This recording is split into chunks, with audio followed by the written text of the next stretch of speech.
Have you ever been playing in a lesson or a master class or perhaps even a performance and you say to yourself or out loud to your teacher, "This sounded so much better when I was in the practice room"? If you have, don't feel bad. Students say that to me often and I'm always sympathetic.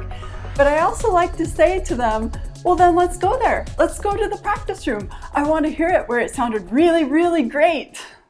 If you feel like you can play much better in the stress-free environment of your practice space than you can in your lesson, I can tell you exactly what's wrong. What's wrong is you don't yet have a safety margin built into your playing. If your playing can't withstand the stress of a lesson, just think how hard it's going to be to withstand the stressful environment of a bigger performance, a masterclass or a recital or a competition or an audition. So what you need is to build a safety margin into your playing so that whatever the performance situation is, even if it's just a private lesson, you can withstand stress. You're moving from the low stress or stress-free environment of your practice room into a situation with slightly more stress, and you're going to need a safety margin so that your performance can withstand that stress. The concept of using a safety margin in my playing is one that I like to draw upon because I had a little bit of science and math background before I became a full-blown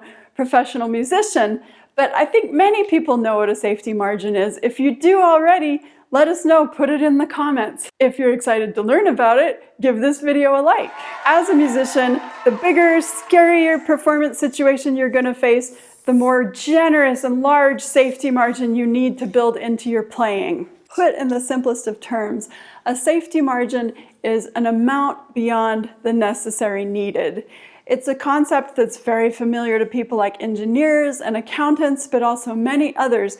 In finance, if you're looking at a stock, the margin of safety is the difference between the intrinsic value of the stock and the amount that you would pay for the stock. That means you have a margin of safety because the stock is intrinsically worth more than you paid for it. There are zillions of other places where you can find safety margins, but let's think about one or two more. One is savings. If you're going to retire, you don't want to have just exactly enough money that it should see you through until you die at age 82. You should have enough money that should you live to be 120, and should a few things go wrong, you're still going to be okay. If your house loses value, if the nation's economy goes into a recession, if interest rates on loans become a lot higher than you thought they ever would, if you have a safety margin built in, you can meet all of those challenges. If you don't have a safety margin built in, you could get yourself in big trouble. Things might collapse, you might lose your home. Let's not think about the bad things that could happen. Here's another example that shows why a safety margin can be so important. Think about a bridge. If you build a bridge, you'd better have a safety margin. If an engineer is going to build a bridge and they say, oh, this bridge might have to hold 10 tons, and they build it to hold 10 tons, what happens when you're in a situation where now you have 15 tons on the bridge? You're going to be in trouble. I wrote an article for Flute Talk Magazine about this idea of engineering a performance by building it, including safety margins, about 3 years ago. And one example that I used in that article that I think is very effective is to consider this incident that happened with the Golden Gate Bridge. I imagine it's pretty obvious when you think about a bridge why it would need to be built to hold more weight than you think it ever actually will hold. You run into things like winds and extra heavy traffic, and the bridge gets older, and all kinds of things in the environment of the bridge can change. Here's what happened with the Golden Gate Bridge that provides such an excellent example of why you need safety margins. For the 50th anniversary of the Golden Gate Bridge, there was a big celebration held on the bridge. About 50,000 people were anticipated to attend, but about 800,000 showed up. And as part of the celebrations, they had a bridge walk where people got together and walked across the bridge in a big group, packed together like sardines. There were about 300,000 people that walked all the way across the bridge. Then authorities shut things down so that more people would not be walking across because that was already so much traffic on the bridge. There were strong winds that day as well. People could feel the bridge swaying, it was groaning, the cables looked like they might snap, And the bridge has this iconic arch in it, which flattened. It went down about 7 feet. And a lot of people started to get afraid that the bridge might collapse. But there was a former supervising bridge engineer in attendance that day, and when he was asked about it, he said he was never worried in the slightest. He said that he knew that even though they had far exceeded what they thought bridge capacity would ever have to be, the bridge had been built with a very large safety margin. It was built so that it could bend, and it was never going to collapse. Imagine though, as so many people who were on the bridge that day did, what would have happened if the bridge had only been built to hold the amount of weight that was anticipated that would be on it, instead of what was needed on that particular occasion, which was to accommodate a lot more weight and a lot more stress. Or perhaps don't imagine that. It's not a very fun thing to imagine. Once you become aware of safety margins and what they're for and how important they are in our everyday life, you start to notice that they are everywhere around you. They've been engineered into so many different things. It should really come as no surprise then that as performing artists, we also need to use safety margins. We need to be prepared to meet many scenarios that are worse than the worst possible case scenario that we can imagine. Unanticipated things happen in performance to us all the time as performing musicians. Why would we need safety margins? How could we benefit from them? Why am I making sure today that you are acquainted with this idea of safety margins? For me, the most compelling thing to think about is the element of time that all performers have to deal with. We cannot go back and edit and revise unless we're recording, but if we're in the heat of the moment, up on the stage, performing, what comes out, and there's no calling it back.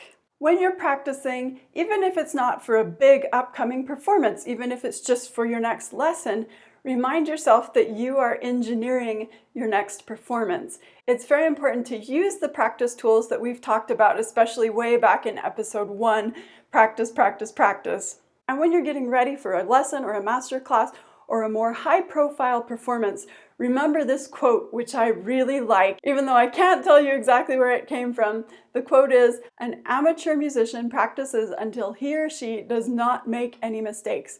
A professional musician practices until he or she cannot make any mistakes." The irony of building safety margins into your performance is that the more of them you have, the more you can actually be free and unencumbered by worrying about making mistakes and getting off track. Because even if you do make a mistake, even if something unexpected does happen, you're much more resilient to get right back on track and perform the way that you want to. Your performance can strike the audience as being much less conservative or safe because you're relying on these safety margins that you've built in, and you have a lot more license to be spontaneous. I could give you numerous examples of things that have happened in my own past as a performing musician that I've just had to overcome.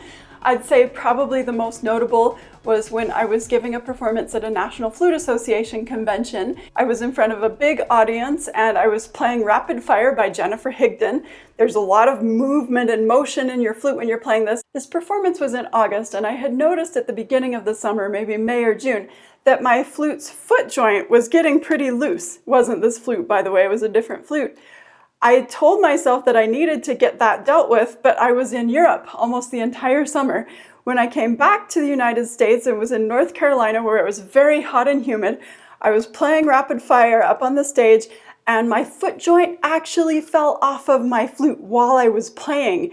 And at first I thought, I'm gonna have to stop playing and deal with this sooner or later. And then as I continued, I started to think through the remainder of the piece and I thought, you know what? I actually don't need that anymore. So I continued to play, I got through the whole piece, and then when it was over, the audience clapped and I bowed, and then I just casually stooped down and picked up my foot joint and put it back on my flute and exited the stage. After the performance, a few people asked me if that was supposed to happen, if my foot joint was supposed to fall off, and I was so happy that they asked me because that meant that it looked like It was not a big disaster. When I was up there playing, it felt like a big disaster. I still run into flutists who tell me that they remember me from that performance, which is a funny thing to be remembered for, but I'm so glad that I knew the piece well enough that I could just continue. You hear a lot of stories of unfortunate little accidents that happen in performance. One that I remember from Jean-Pierre Rampal is that he gave a concert once in a big outdoor tent, and a swarm of bugs flew through, and a big bug flew right into his mouth. He was in the middle of a phrase and he said he had just a second to think about it, and he knew instantly that he had to swallow the bug. So that's what he did, and he continued playing. What a hero. Think of today's FluteTube episode as extra motivation to build as many safety margins into your playing as you can. There's no question that will help your next performance, whether that's just a private lesson with you and your teacher, or whether it's your Carnegie Hall debut. But safety margins literally can make the difference between having an exhilarating, free, spontaneous performance of a lifetime, or feeling like you just had a major failure on the stage. If your next performance is your Tuesday lesson at your private teacher's house, see if you can go there and play your very best and not feel like you have to say, but it was really perfect in my practice room earlier today.